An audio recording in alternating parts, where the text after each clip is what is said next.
السلام علیکم ویورز، بسم اللہ الرحمن الرحیم۔ آج کی ویڈیو میں ہم جماعت نحم کے لیے بے وقوف بارہ سنگا اردو کہانی جو ہے وہ شیئر کر رہے ہیں۔ تو ویڈیو شروع کرنے سے پہلے تمام طلبہ سے ریکویسٹ ہے کہ جن طلبہ نے ابھی تک چینل کو سبسکرائب نہیں کیا، یاد سے چینل کو سبسکرائب کر لیں۔ تو آئیے ویڈیو کی طرف چلتے ہیں۔ بے وقوف بارہ سنگا۔ کسی جنگل میں ایک بارہ سنگا رہا کرتا تھا۔ جنگل میں گھاس چرتا اور قریبی ندی سے ٹھنڈا پانی پیا کرتا تھا۔ اپنے حال میں مست بارہ سنگا ایک دن ندی پر پانی پینے گیا۔ پانی پیتے پیتے اس نے اپنا عکس ندی کے صاف شفاف پانی میں دیکھا۔ اپنے خوبصورت سینگ اسے پانی میں بہت پیارے لگے۔ دل ہی دل میں اپنے خوبصورت سینگوں پر ناز کرنے لگا کہ اس جیسے خوبصورت سینگ کسی اور جانور کے نہیں ہیں۔ بارہ سنگا اس غلط فہمی میں مبتلا ہو گیا کہ اس کی ساری خوبصورتی انہی سینگوں کی وجہ سے ہے۔ سینگ نہ ہوتے تو وہ کچھ بھی نہ تھا۔ اسی دوران اس کی نظر جب اپنی دبلی پتلی ٹانگوں پر پڑی تو اس کے دل پر ایک چوٹ سی لگی۔ اسے اپنی ٹانگیں بہت ہی بھدی اور بدصورت دکھائی دیں۔ اپنی ٹانگوں سے نفرت کرتے ہوئے رب سے شکوہ کرنے لگا۔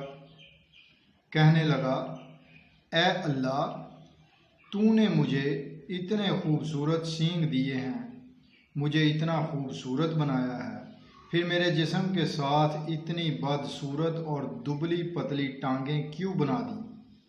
ابھی بارہ سنگا اپنے دل میں اسی طرح کی شکایتیں اور گلے کر رہا تھا کہ اس نے اچانک شکاری کتوں کے بھونکنے کی آوازیں سنی۔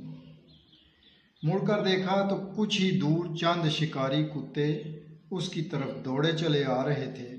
شکاری کتوں کو دیکھنا تھا کہ اسے اپنی خوبصورتی بھول گئی اور وہ جان بچانے کے لیے سرپٹ بھاگ اٹھا۔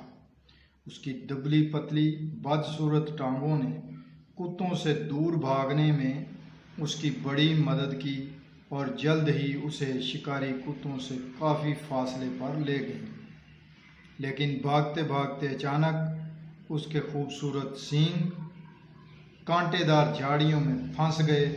شکاری کتے پیچھے لگے ہوئے تھے۔ اس نے جلد بازی میں اپنے سینگ کو جھاڑیوں سے چھڑانے کی کوشش کی، لیکن اس کے سینگ مزید پھنس گئے۔ شکاری کتے بھونکتے بھونکتے اس کے قریب آ چکے تھے۔ اب وہ اپنے خوبصورت سینگوں کو برا بھلا کہہ رہا تھا کہ ان کی وجہ سے اس کی جان خطرے میں پڑ گئی۔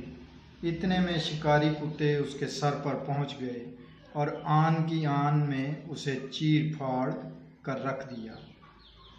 بے وقوف بارہ سنگا کی بدصورت ٹانگوں نے اس کی جان بچانے کی بڑی کوشش کی، لیکن بظاہر خوبصورت سینگوں نے اس کی جان لے لی۔ اخلاقی سبق اس کہانی سے ملتا ہے کہ ہر چمکنے والی چیز جو ہے وہ سونا نہیں ہوتی، یعنی کہ جسے آپ بظاہر خوبصورت سمجھ رہے ہیں وہ ہو سکتا ہے کہ وہ خوبصورت نہ ہو بلکہ نقصان دہ ہو۔